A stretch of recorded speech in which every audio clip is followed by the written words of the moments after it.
Hello guys. Meron kasi akong medyo mabigat na problema at masakit din sa damdamin. May binibenta kasi ako. Binibenta ko si Inday. Kasi nabibigatan ako. Ano yung issue niya? Issue siya ng mundo. And then, hindi na din talaga satisfying yung performance niya dito, B. Tapos, reason for selling, hindi na kasi siya humihingi ng pera. Alam mo yun? Hindi siya humihingi ng pera. Kusa na lang kumukuha. At limas talaga, B.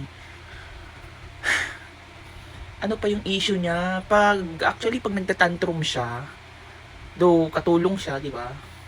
Servant. Pag nagtatantrum siya, ginaganan niya ako, B. Lahat kami ditong tatlo, talagang, tapos sinasabihan talaga ako niya ng bobo, B. So, gusto ko na siyang ibenta, as in, I don't know how much sige na, bigay ko na lang. Comment na lang dyan, B. Ibibigay ko na lang si Inday. Oo, bahala na kayo. Anong gusto niyong ipakain sa kanya, B? Mahilig din siya magagala. Yan ang problema pa. Pero pag payroll, bukas palad siya. B, kada highest level. Naka-advance na. Pero pag sahuran, talagang gusto buo pa rin. Mahilig siya mag-travel around the world. Pagod na ako sa kanya, B. Sa mga gustong kumuha dyan, kunin nyo na lang siguro, B.